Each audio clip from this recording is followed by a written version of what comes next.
6월 27일 금요일, 오늘 10% 이상 급등한 종목과 그 이유에 대해서 알아보겠습니다. 오늘 장은 오후 4시 키움증권 기준으로 코스피 지수는 0.77% 하락한 3055.94포인트로 마감했습니다. 외국인은 매도, 기관은 매수로 임한 가운데 개인은 매수로 대응했네요. 오늘 코스피 거래 대금은 13조 원입니다. 한편 코스닥 지수는 0.81% 하락한 781.56포인트로 마감했습니다. 외국인은 매도, 기관은 매수로 임한 가운데 개인은 매수로 대응했네요. 오늘 코스닥 거래 대금은 5조 원입니다. 그럼 본격적으로 오늘의 급등 종목들을 살펴볼게요.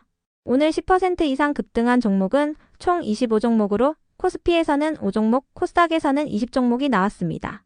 이 중 상한가 종목은 일진디스플, 에이비온, 오로라, 하이퍼코퍼레이션, 젠큐릭스, 유틸렉스 6종목이고요. 오늘 하한가 종목은 없었습니다. 총 25개의 급등 종목들을 한데 모아서 테마별로 묶어보니 3개 테마로 나눠볼 수 있었어요. 그 외 나머지는 개별 이슈로 오른 종목들인데요. 먼저 1번 원전 해체 테마입니다. 국내 최초의 상업용 대형 원전인 고리원전 1호기의 해체가 최종 결정됐습니다. 국내에서 대형 원전이 해체되는 것은 이번이 처음인데요. 한국 외에도 전 세계에서 아직까지 해체되지 않은 원전이 180개가 넘는 만큼 앞으로 원전 해체 시장 규모는 더욱 커질 것으로 전망되고 있습니다. 한편 원전 하나를 해체하는 데는 15년 전후의 기간이 소요되며 원전 해체 과정에서 방사능에 피해를 입을 위험성도 있는 만큼 원전을 해체할 때 로봇이 투입될 가능성이 나오고 있는데요. 이 같은 소식에 원전 해체 관련주 외에도 로봇 관련주들이 강세로 마감해 주었네요. 위드텍은 원전을 해체할 때 발생하는 방사성 폐기물의 핵종 분석을 위한 실험실을 개발한 이력이 있다고 알려지면서 원전 해체 관련주로 부각되고 있습니다. 휴림로봇은 원전 해체 관련 기술을 보유한 한울로보틱스와 합작법인을 설립한 이력이 있고요. 비츠로테크는 원전 폐기물 처리 사업을 하고 있으며 TPC는 로봇 기업입니다. 다음은 이번 스테이블 코인 테마입니다. 미국의 스테이블 코인 발행 기업인 서클의 주가가 이틀 연속 급락세를 보였던 가운데 어제 8%의 반등세로 마감했습니다. 미국 연방주택금융청이 주택담보대출업체들에게 암호화폐도 담보로 받아주라고 명령한 영향으로 해석되고 있는데요. 연방주택금융청의 빌 풀트 국장은 SNS를 통해 트럼프 대통령이 암호화폐를 주택담보대출 자산으로 인정할 수 있도록 준비하라고 지시했다고 밝혔어요. 암호화폐는 변동성이 크기 때문에 바이든 행정부는 주택담보로 인정을 안 해줬지만 트럼프 행정부는 해당 방침을 선회했다고 전해졌습니다. 이 같은 소식 속 서클이 반등세를 보인 가운데 시간의 장에서도 상승세를 이어가면서 국내 스테이블 코인 관련주 일부도 강세를 보였는데요. 다만 카카오페이는 어제 1일간 거래가 정지됐던 가운데 오늘 거래가 재개되면서 급락세로 마감했으니 참고해주세요. 이 중에서도 다날은 국내에서 스테이블 코인의 제도화 움직임이 나오고 있는 가운데 관련 결제 시장을 선점하기 위한 로드맵을 발표했다고 전해지면서 강세를 보였습니다. 다날은 전자대행 결제 인프라에 스테이블 코인 결제를 포함하고 스테이블 코인 제도가 시행되는 즉시 상용화할 계획이라고 밝혔습니다. 그 밖에도 최근 스테이블 코인 시장에 진출한다고 밝혔던 이팔과 딥마인드가 강세로 마감해 주었네요. 다음은 3번 지주사 테마입니다.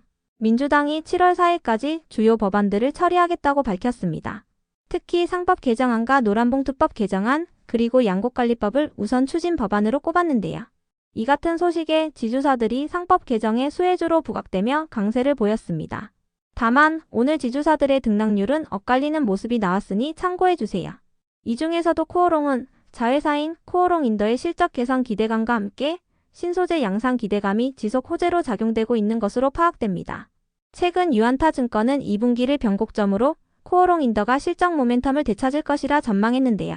이러한 분석을 토대로 코오롱인더의 목표 주가를 7만원으로 유지했으며 코오롱인더의 오늘 정규장 종가는 45,050원입니다. 그 밖에도 코오롱인더가 인공지능 반도체 시장에 진출한다는 기사가 있었는데요. 코오롱인더는 오늘 언론을 통해 초고속 통신과 AI 반도체에 쓰이는 특수 에폭시 수지를 양산하기 위해 내년 2분기 완공을 목표로 김천 2공장의 생산시설을 구축한다고 밝혔습니다. 한편 콜마홀딩스는 콜마그룹의 경영권과 관련한 법적 공방이 본격화되고 있다고 전해지면서 강세를 보였습니다. 지난주 한국콜마의 윤동환 회장은 장남이자 콜마홀딩스의 부회장인 윤상현 부회장을 상대로 주식 반환 청구 소송을 제기한 바 있는데요. 윤동환 회장은 2018년 경영 합의를 조건으로 윤상현 부회장에게 콜마홀딩스의 주식을 증여한 바 있습니다.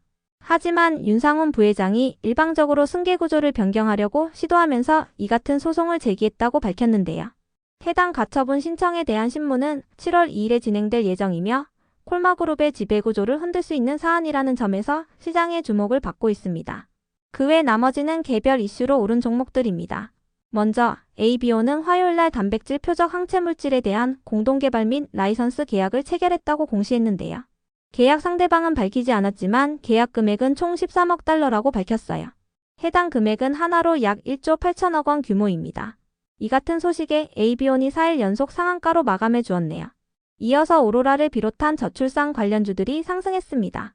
국정기획위원회의 인구 태스크포스가 다음 주에 출범하여 본격적으로 가동된다고 전해졌기 때문인데요. 인구 태스크포스 팀은 인구전략기획부의 설립 여부를 결정하고 저출산과 고령 사회위원회를 앞으로 어떻게 운영할 것인지 검토할 것으로 예상되고 있어요.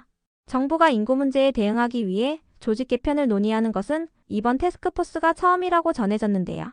이 같은 소식 속 저출산 대책에 대한 기대감이 나오고 있는 가운데 출산율이 4개월 연속 증가하고 있다는 소식도 호재로 작용되면서 유아동 용품을 생산하는 기업들이 상승세를 보였습니다. 오로라는 캐릭터 디자인을 개발하고 캐릭터를 상품화하는 사업을 하고 있는데요. 참고로 오로라는 어제도 28%의 급등세로 마감한 바 있으니 참고해주세요. 다음으로 일진디스플과 크레오SG의 급등 이유는 파악되지 않았는데요. 다만 오늘 제약바이오 테마와 관련해서는 작년 국내 의약품 생산 실적이 32조 원을 돌파하며 역대 최고치를 경신했다는 기사가 있긴 했었으니 참고해주세요. 이어서 하이퍼 코퍼레이션은 어제 감자로 인한 변경 상장 첫날 상한가로 마감했던 종목인데요. 오늘은 운영 자금과 기타 자금 확보를 위해 총합 400억 원 규모의 전환사채 발행을 결정했다고 공시하면서 이틀 연속 상한가로 마감했습니다. 전환사채 대상자는 버덴트 아우름 1호 투자조합 및 KS 트라테지 홀딩스이며 전환가액은 1,856원입니다. 다음으로 젠큐릭스의 상한가 이유는 파악되지 않았는데요. 젠큐릭스는 최근 글로벌 분자진단 기업인 퀴아젠과 암진단 제품의 개발 및 글로벌 사업화를 위한 전략적 파트너십 계약을 체결했다고 발표한 바 있으니 참고해주세요. 또한 지난주에는 3자 배정 유상증자에 대한 납입이 완료됐다고 공시한 바 있습니다. 이어서 유틸렉스는 다음 달에 일본에서 열리는 아시아 태평양 가남 학회를 통해 EU307의 임상 일상 중간 결과를 공개한다고 전해지면서 강세를 보였습니다. 해당 물질은 유틸렉스가 간세포암 치료제로 개발 중인 키메릭 항원 수용체 T세포 치료제라고 전해졌습니다. 다음으로 CSA 코스믹의 급등 이유는 파악되지 않았는데요. CSA 코스믹은 메이크업 아티스트인 조성아 대표가 이끄는 기업으로 최근 최대주주 변경을 수반하는 주식 양수도 계약 체결 공시가 올라온 바 있으니 참고해주세요. 판토스홀딩스의 구본호 회장이 CSA 코스믹의 지분을 매입한 것인데요. 구 회장은 다수의 투자자들과 함께 CSA 코스믹의 지분을 인수하는 계약을 체결했어요. 인수 대상은 최대주주인 홈캐스트와 조성아 대표 등이 보유한 지분이라고 밝혔습니다. 다음으로 디어유는 NH증권의 리포트와 함께 중국 QQ뮤직 내에 버블 서비스를 개시했다고 전해지면서 강세를 보였습니다. NH증권은 디어유의 2분기 실적이 예상치에 부합할 것으로 전망했으며 특히 버블 서비스를 개시하면서 실적 개선 효과가 두드러질 것이라고 설명했는데요. 버블 서비스 내에 현지 아티스트들이 입점함에 따라 실적 효과가 7월부터 점진적으로 반영될 것이라 전망했어요. 버블은 1대1 채팅을 통해 팬과 아티스트가 소통할 수 있는 유료 구독형 모바일 서비스인데요. 최근 중국 QQ뮤직 내에 인앱 형태로 출시됐다고 전해졌습니다.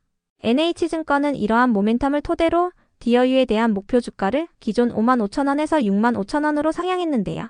이 같은 소식에 디어유가 강세로 마감해 주었네요. 디어유의 오늘 정규장 종가는 62,200원입니다. 이어서 형지글로벌이 상승할 만한 호재는 파악되지 않았는데요. 형지글로벌은 최근 언론을 통해 중국 단체복 조달 기업인 보노와 업무 협약을 체결하고 현지 단체복 시장에 진출한다고 밝힌 바 있으니 참고해주세요. 다음으로 KCTC를 비롯한 물류 기업들이 상승했는데요. 최근 해양수산부가 이 대통령의 공약인 북극항로 개척을 위해 북극항로 태스크포스를 구성했다고 밝히면서 물류기업들이 강세를 보인 바 있습니다. 북극항로란 지구온난화로 인해 북극해 해빙 면적이 줄어들면서 드러난 바닷길인데요. 북극항로는 기존의 항로보다 거리가 짧기 때문에 운송 기간도 짧고 물류 비용이 적게 든다는 장점이 있어요. 이러한 이 대통령의 공약을 이행하기 위해 부산항만공사는 북극항로팀과 해양수산부 이전 지원팀을 신설하는 등 7월부터 조직 개편을 진행한다고 전해졌습니다. 이 같은 소식에 물류기업들이 수혜 기대감을 입으며 강세를 이어가 주었네요. 이어서 일진전기를 비롯한 전력설비 기업들이 상승했습니다. 구리 선물 가격이 상승세를 보이고 있는 가운데 구리 가격이 8월 달에 정점을 찍을 것이라는 골드만삭스의 전망이 나왔기 때문인데요. 트럼프 행정부가 철강과 알루미늄에 이어 구리에도 관세를 부과할 가능성이 나오고 있는 가운데 관세가 부과되기 전에 물량을 확보하려는 움직임이 나오면서 구리의 공급이 부족해지고 있습니다. 이에 따라 구리 가격이 상승한 것으로 해석되고 있어요.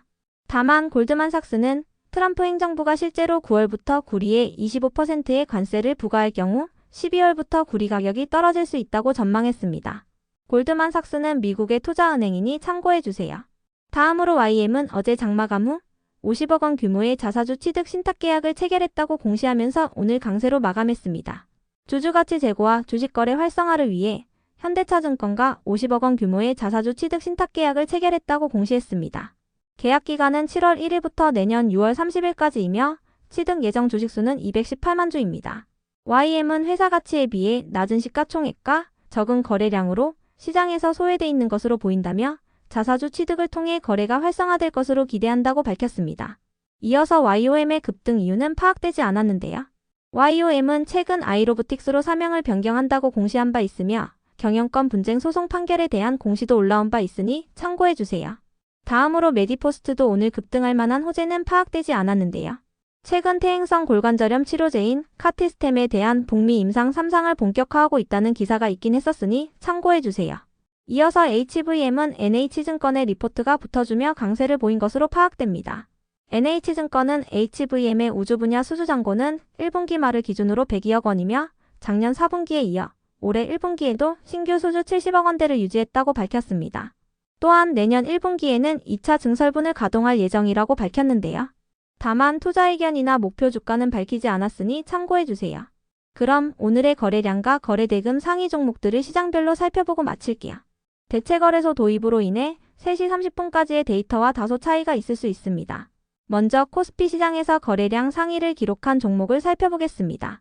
1위가 삼성전자, 2위는 KCTC, 3위는 동방, 4위는 콜마홀딩스, 5위는 카카오, 6위는 두산에너빌리티, 7위는 제주은행, 8위는 한국전력, 9위는 일진전기, 10위는 카카오페이입니다.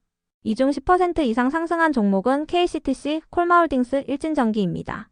KCTC는 물류기업이며 콜마홀딩스는 지주사이자 경영권을 두고 법적 공방이 이어지고 있습니다. 일진전기는 전력설비 관련주입니다.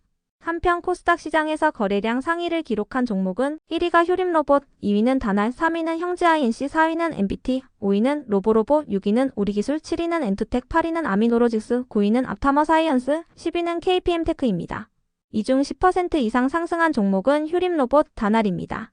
효림로봇은 원전 해체로봇 관련주로 부각되고 있으며 다날은 스테이블 코인 관련주로 부각되고 있습니다. 다음으로 코스피 시장에서 거래대금 상위를 기록한 종목을 살펴보겠습니다. 1위가 하이닉스, 2위는 삼성전자, 3위는 네이버, 4위는 두산에너빌리티, 5위는 카카오, 6위는 카카오페이, 7위는 LGCNS, 8위는 한국전력, 9위는 하나, 10위는 하나에어로스페이스입니다. 이 중 10% 이상 상승한 종목은 없었습니다. 한편 코스닥 시장에서 거래대금 상위를 기록한 종목은 1위가 효림로봇, 2위는 다날, 3위는 디어유, 4위는 비츠로테크, 5위는 우진엔텍, 6위는 리가켄바이오, 7위는 로보로보, 8위는 MBT, 9위는 텔콘RF제약, 10위는 알테오젠입니다. 이 중 10% 이상 상승한 종목은 효림로봇, 다날, 디어유, 비츠로테크입니다. 효림로봇과 비츠로테크는 원전 해체 관련주로 부각되고 있으며 다날은 스테이블 코인 관련주, 디어유는 증권사의 리포트가 있었습니다.